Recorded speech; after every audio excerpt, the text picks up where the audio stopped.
Assalamualaikum dear students. It's Anam Khalid, Head of Department of Chemistry from the Legend Institute of Management Sciences. You are all welcome to the online classes. Applied Chemistry का lecture number 13 जो है आपका वो होने जा रहा है। ये लेक्चर BS केमिस्ट्री 4 वालों के लिए है, ये फ़िज़िक्स 4 वालों के लिए नहीं है।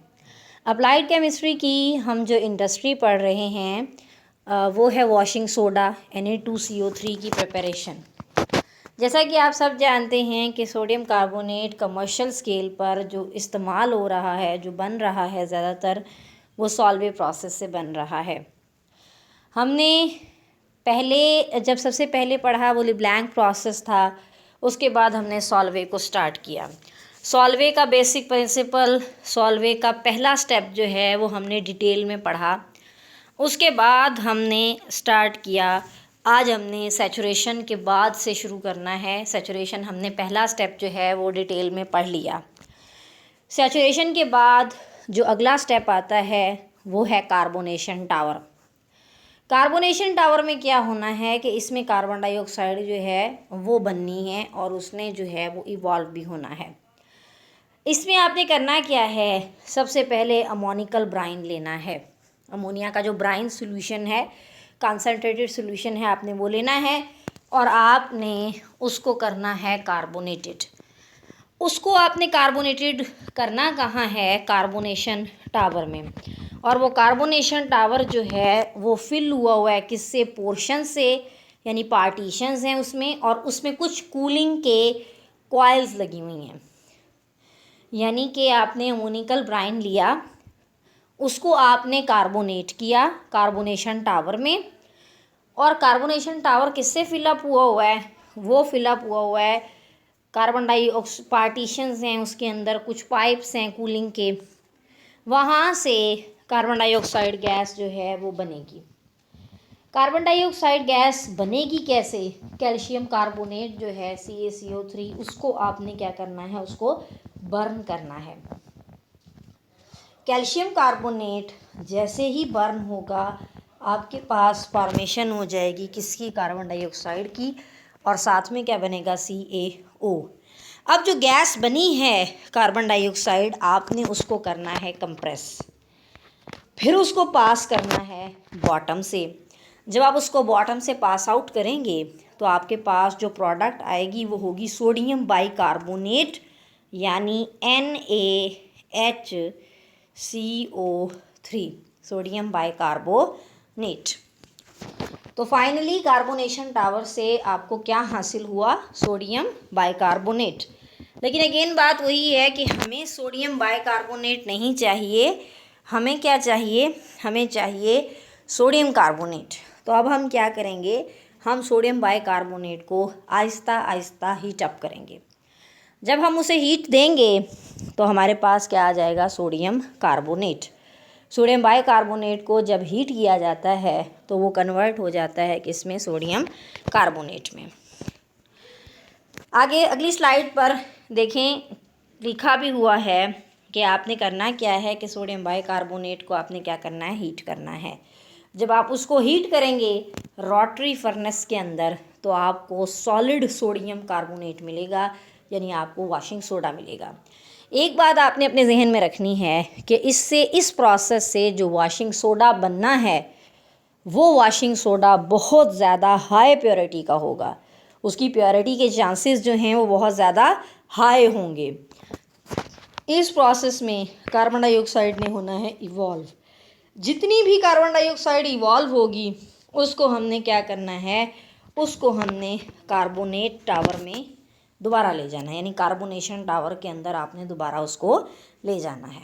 तो ये था आपका कि आपने पहले सोडियम बाइकार्बोनेट बनाना है, उसके बाद फिर सोडियम बाइकार्बोनेट को आपने हीट करना है। सोडियम बाइकार्बोनेट को हीट करने के बाद आपके पास फाइनली क्या आ जाएगा, सोडियम कार्बोनेट Na2CO3।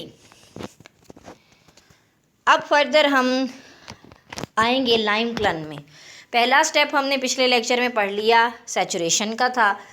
दूसरा स्टेप जो है, दूसरा स्टेप हमारा इसके अंदर क्या था कि हमने उसकी की सैचुरेशन के बाद आपने उसको फर्दर जो है वो डाला था किसमें, सैचुरेशन के बाद आप ये चाहते हैं कि सोडियम कार्बोनेट की फॉर्मेशन आपने की, ठीक है ना, यानी कार्बोनेशन का टावर आ गया। थर्ड पे हमारे पास जो पार्ट इम्पॉर्टेंट है वो है लाइम क्लन। लाइम क्लन एक ऐसा भट्टा होता है, एक फर्नेस है जिसमें क्या होना है, जिसमें हीटअप होना है किसी भी चीज़ ने और उसने बर्न होना है, कार्बन डाइऑक्साइड इवॉल्व होनी है। 45% कार्बन डाइऑक्साइड जो है वो बनती है, वो किस तरीके से बनती है, जब कैल्शियम कार्बोनेट बर्न होता है। कैल्शियम कार्बोनेट की जब बर्निंग होगी, CaCO3 जब बर्न होगा तो वो आहिस्ता आहिस्ता कन्वर्ट होने लग जाएगा किस में, CO2 में और CaO में। जैसे आपके सामने लिखा हुआ है, कैल्शियम कार्बोनेट जब डिज़ोल्व होगा तो ये क्या बनाएगा, कैल्शियम का ऑक्साइड बनाएगा और उसके साथ में ये बनाएगा CO2। इससे जितनी भी कार्बन डाइऑक्साइड है वो क्या हो जाएगी, इवॉल्व हो जाएगी। तो ऑलमोस्ट 45% जो कार्बन डाइऑक्साइड है वो कैसे बनती है, by burning of calcium carbonate, calcium carbonate की बर्निंग से बनती है। नेक्स्ट स्टेप में उसके बाद क्या है कि ये तो हो गया लाइम क्लन जो है वो किस तरीके से अमल करता है। अब हमारे पास है अमोनिया की recovery tower. Ammonia recovery tower में जो है वो रिकवरी किस तरीके से होगी। अमोनिया रिकवरी टावर में क्या होगा कि अब हम ये चाहते हैं कि जितनी भी अमोनिया हमारे पास बने, अमोनियम क्लोराइड जो आपके पास बना है, हम ये चाह रहे हैं कि हम उसकी रिकवरी कर सकें, ठीक है। तो कार्बोनेशन टावर से जो अमोनिया आई है आपने उसको क्या करना है कि आपने उसको रिकवर करना है, ठीक है। The filtrate from carbonation tower, जिसमें कंटेनिंग क्या होगा, NH4Cl। आपने सिंपली इसमें अमोनियम क्लोराइड को ट्रीट करवाना है किसके साथ, स्लेक्ड लाइम के साथ। स्लेक्ड लाइम में क्या आ जाएगा, ज़ाहिरी सी बात है कैल्शियम हाइड्रोक्साइड जो है वो इसके अंदर आ जाएगा, ठीक है। कैल्शियम हाइड्रोक्साइड के साथ रिएक्ट करवाएंगे तो आपके पास क्या बनेगा, अमोनिया बनेगी। रिएक्शन देखें, NH4Cl में आपने ऐड करवाया कैल्शियम हाइड्रोक्साइड तो आपके पास क्या बना, कैल्शियम क्लोराइड बनी और साथ में वाटर और साथ में 2 अमोनिया के मॉलिक्यूल्स। तो इसमें सिंपली क्या हो रहा है कि अमोनियम क्लोराइड से हम रिकवर करवाना चाह रहे हैं अमोनिया, ताकि जितनी भी अमोनिया है उसे हम दोबारा से अपने इस्तेमाल में ला सकें। नेक्स्ट है सॉल्वे प्रोसेस के एडवांटेजेस, कि जो सॉल्वे प्रोसेस है इसके फ़ायदे क्या हैं। नंबर 1 पे इसका क्या फ़ायदा है कि ये प्रोड्यूस करता है सोडा हाई प्योरिटी का। हाई प्योरिटी का मतलब ये है कि जितना भी सोडा ऐश इससे पैदा होता है उसकी प्योरिटी बहुत हाई है। प्योरिटी हाई होने की वजह एक ये होती है कि इसमें कोई साइड प्रोडक्ट ज़्यादा नहीं बन रहे, इस वजह से इसमें इम्प्योरिटी के चांसेस बहुत ही कम होते हैं। ये प्रोड्यूस क्या करता है, soda of high purity. Second पे the process is less expensive, ये महंगा नहीं है। क्यों ये प्रोसेस महंगा नहीं है, क्योंकि ना तो इसके अंदर किसी किस्म की इलेक्ट्रिसिटी यूज़ हो रही है, ना ही इसमें बहुत ज़्यादा फ्यूल यूज़ हो रहा है, तो ये चीज़ें इसके अंदर शामिल नहीं हैं। थर्ड पे it is continuous and clean, ये एक लगातार प्रोसेस है, इसने खुद ब खुद चलते रहना है। अमोनिया की रिकवरी, कार्बन डाइऑक्साइड की रिकवरी, कार्बोनेशन, ये तमाम के तमाम स्टेप्स जो हैं वो खुद ब खुद होते जाएंगे, आपको इसका अंदाज़ा भी नहीं होगा कि वो किस तरीके से चल रहे हैं। और ये क्लीन है, साफ़ है। क्यों साफ़ है, क्योंकि इसका कोई भी हार्मफुल या साइड इफ़ेक्ट जो है वो नहीं है, तो लिहाजा ये कॉन्टीन्यूस होता है और क्या है, ये क्लीन प्रोसेस है। फोर्थ पे consumption of fuel is less, इसमें फ्यूल बहुत ज़्यादा जो है वो ख़र्च नहीं होता, मुनासिब सा फ्यूल इसमें लगता है। जैसे कि इसमें फ्यूल नहीं लग रहा तो ज़ाहिरी सी बात है ये एक्सपेंसिव भी ज़्यादा नहीं होगा। Consumption of fuel is less, जो फ्यूल है उसकी कंजम्पशन बहुत ही कम होती है। फिफ्थ पे efficiency of process is high, जो ये प्रोसेस है इसकी एफिशिएंसी बहुत ही ज़्यादा है। क्यों ज़्यादा एफिशिएंसी, क्योंकि ये ऐसा सोडा ऐश इससे पैदा हो रहा है जो कि बहुत ज़्यादा हाई प्योरिटी का होता है।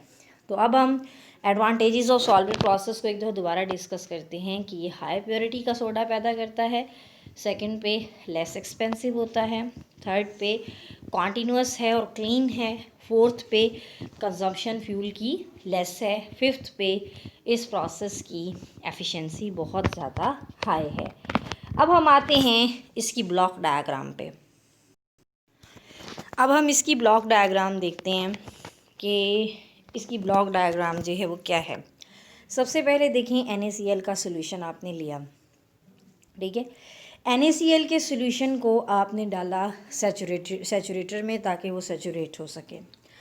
NaCl में फिर आपने ऐड की अमोनिया। NaCl में जब अमोनिया ऐड की तो ये तीनों के तीनों स्टेप कहलाए सैचुरेशन का हिस्सा। फिर आपने उसे डाल दिया कार्बोनेशन टावर में। जैसे ही आपने उसे कार्बोनेशन टावर के अंदर डाला, कार्बन डाइऑक्साइड उसमें चाहिए होगी। अब वो कार्बन डाइऑक्साइड कहाँ से किस तरह आएगी हम बाद में डिस्कस करते हैं। जब आपने कार्बोनेशन से उसे निकाला तो आपके पास बना स्लरी ऑफ अमोनियम बाइकार्बोनेट यानी NaHCO3। स्लरी आपके पास बन गई। फिर आपने उस स्लरी को किया फ़िल्टर। जैसे ही आपने उस स्लरी को फ़िल्टर किया, उसकी कैल्सिनेशन की, आपके पास क्या आ गया, सोडियम कार्बोनेट Na2CO3 या सोडा ऐश। अब ये जो लाइमस्टोन हमने डाला था, उसे हमने लाइम क्लन में डाला था, वो क्या काम कर रहा था कि उससे आपको CaO और कार्बन डाइऑक्साइड मिलती है। कार्बन डाइऑक्साइड जितनी भी मिली आपने उसे किस में डाल दिया, कार्बोनेशन टावर के अंदर डाल दिया। और यहाँ पर अमोनिया रिकवरी जनरेटर जो लगा हुआ है उसके अंदर क्या हो रहा था कि उसके अंदर कैल्शियम क्लोराइड डाला था हमने, ठीक है, अमोनियम क्लोराइड में। तो अमोनियम क्लोराइड किस में रिकवर हो गया, अमोनिया में। अब यहाँ से जब अमोनिया बनेगा तो उस अमोनिया को दोबारा सैचुरेटर में डाला जाएगा ताकि वो दोबारा से रिएक्शन का हिस्सा बन सके। तो चूँकि इस ब्लॉक डायग्राम में ये बात वाज़िया तौर पर क्लियर है कि कार्बन डाइऑक्साइड और अमोनिया को बार बार पैदा किया जा रहा है और वो ख़ुद ब खुद जो हैं वो रिएक्शन में हिस्सा लेते हैं। इसी वजह से इनके जो इसकी सबसे बड़ी प्रॉपर्टी भी यही है सॉल्वे प्रोसेस की कि ये कंटिन्यूस और क्लीन प्रोसेस है, यानी इसने खुद ब खुद जो है वो होते रहना है और स्टेप बाय स्टेप इसने खुद ही मूव करना है। तो ये इसकी जो है वो हमारे पास ब्लॉक डायग्राम थी। ब्लॉक डायग्राम के बाद one of the most important long question is comparison between Solvay and LeBlanc process. ये इस तरीके से है कि ये आना ही है लाजमी। तो अब आपने इसको अरेंज कैसे करना है, देखें 8 पॉइंट्स मैंने आपके सामने स्लाइड्स में लिख दिए हैं। आपने इसको ऐसे अरेंज करना है कि आपने इसकी बाकायदा डायग्राम्स भी इनके ब्लॉक्स में बनानी है, ठीक है। सॉल्वे प्रोसेस और ब्लैंक प्रोसेस के अंदर क्या फ़र्क है। नंबर 1, ये प्रोसेस कंटिन्यूस है और क्लीन है। जैसा कि मैंने आपको बहुत बार बताया कि अमोनिया और कार्बन डाइऑक्साइड जो है वो लगातार पैदा होते हैं, बार बार ख़त्म हो रहे होते हैं, ये खुद ब खुद चलता है, रिएक्शन क्लीन है, इसमें कोई भी हार्मफुल साइड प्रोडक्ट बनने का चांस नहीं है। इसी वजह से इस प्रोसेस से जो सोडा ऐश बनता है उसको कहा जाता है कि वो बहुत ज़्यादा हाई प्योरिटी का है।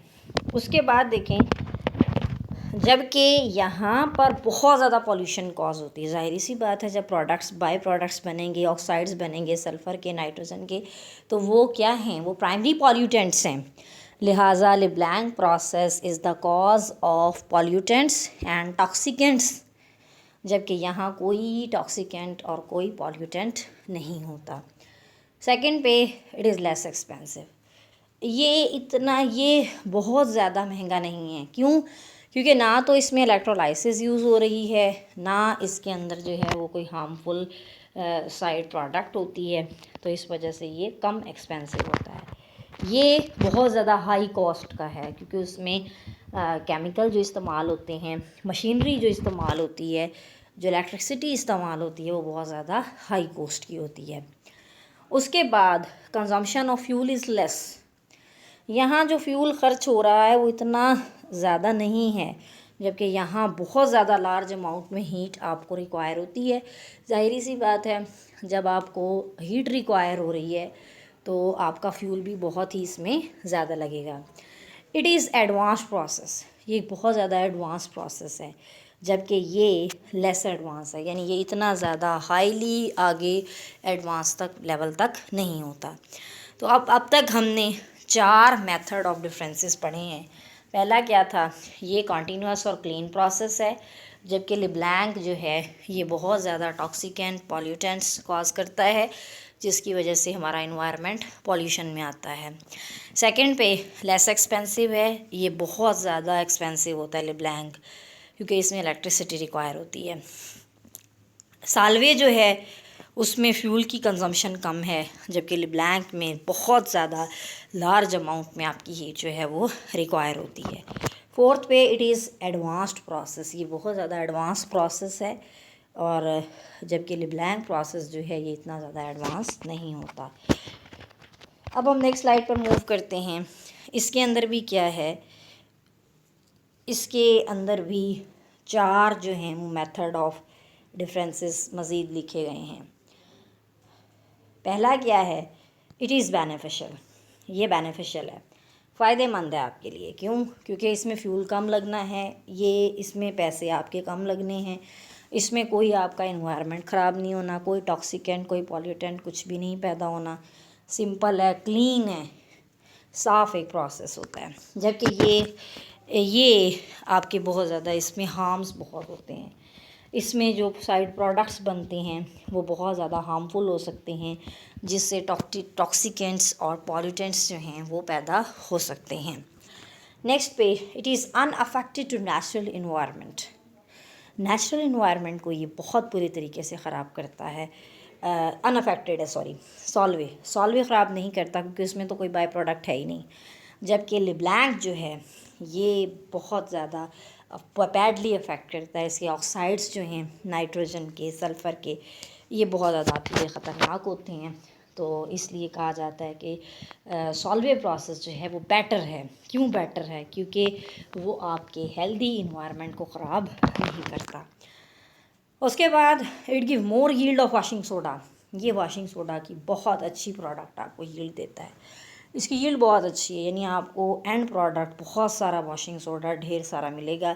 यहाँ पे आपको वाशिंग सोडा की इतनी अच्छी ना तो क्वालिटी मिलेगी और ना ही क्वांटिटी मिलेगी। इसी वजह से कहा जाता है कि ये जो सॉल्वे प्रोसेस है ये क्वांटिटेटिवली भी बहुत इम्पॉर्टेंट होता है, यानी इसकी क्वांटिटी भी बहुत अच्छी है, और ये क्वालिटेटिवली भी आपके लिए फ़ायदेमंद है, क्योंकि ये हाई प्योरिटी की जो है वो कंजम्पशन देता है आपको। तो थर्ड पॉइंट ऑफ डिफरेंस क्या हो गया कि ये हाई यील्ड देता है, जबकि इसकी यील्ड क्या होती है, लेस है या लो है। नेक्स्ट पे Solvay process is dominant as compare to Leblanc, ये लेब्लैंक से ज़्यादा अच्छा है। क्यों? ज़ाहिर सी बात है, इसकी एफिशिएंसी जो है वो लेब्लैंक से काफ़ी हद तक आगे होती है। लेब्लैंक प्रोसेस जो है ये क्या है, ये लेस एफिशिएंट है, सॉल्वे से लेस एफिशिएंट होता है। क्यों एफिशिएंट कम है? ज़ाहिर सी बात है, जिसकी क्वालिटी और जिसकी क्वांटिटी कम होगी वो प्रोसेस कभी भी केमिस्ट्री में उसे कमर्शियल नहीं कहा जाएगा, वो इकोनॉमिकल भी नहीं होगा और ना ही वो कमर्शियल होगा।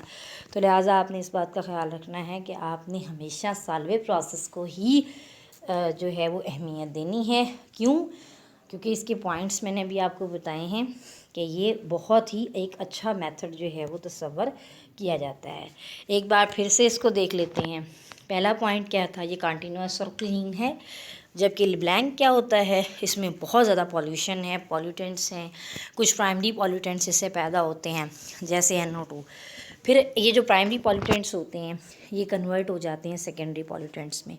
वो कैसे होते हैं? ज़ाहिर है NO2 है, जब ये वाटर के साथ रिएक्ट करेगा तो ये एक सेकेंडरी पॉल्यूटेंट बना देगा, नाइट्रिक एसिड, जिससे आपकी रेन जो है वो क्या हो जाएगी, एसिडिक हो जाएगी। तो लिहाजा ये आपके लिए ज़्यादा अच्छे नहीं हैं। सॉल्वे लेस एक्सपेंसिव है, लेब्लैंक बहुत ज़्यादा हाई कॉस्ट का होता है।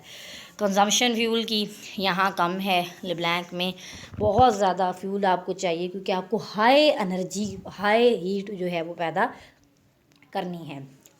उसके बाद एडवांस प्रोसेस है, बहुत आगे निकला हुआ, ये लेस एडवांस है, इसमें कोई ख़ास एडवांसमेंट नहीं होती। बेनिफिशियल होता है, साल्वे फ़ायदेमंद है आपके लिए, जबकि इसमें आपके बहुत ज़्यादा हार्म्स होते हैं। It is unaffected to the natural environment, ये नेचुरल इन्वायरमेंट के लिए बहुत हेल्दी है, जबकि वो हेल्दी नहीं है। ज़्यादा अच्छी यील्ड है सॉल्वे की, जबकि दूसरे की यील्ड अच्छी नहीं होती। सॉल्वे प्रोसेस डोमिनेंट होता है लेब्लैंक प्रोसेस से, जबकि लेब्लैंक की एफिशिएंसी इतनी अच्छी नहीं है। तो ये स्टूडेंट्स आपका लेक्चर था, आप इसको अच्छे से गौर से देखें, सुनें, समझें। कोई क्वेश्चन हो तो आप मुझसे डिस्कशन क्लास में डिस्कस कर सकते हैं, और इसके नोट्स जो हैं वो अगले लेक्चर, जैसे ही लेक्चर नंबर 14 अपलोड होगा, अगला नोट्स जो होंगे वो आपको प्रोवाइड कर दिए जाएंगे। Thank you so much students. अल्लाह हाफ़िज़। अपना बहुत ख्याल रखिएगा। Thank you so much.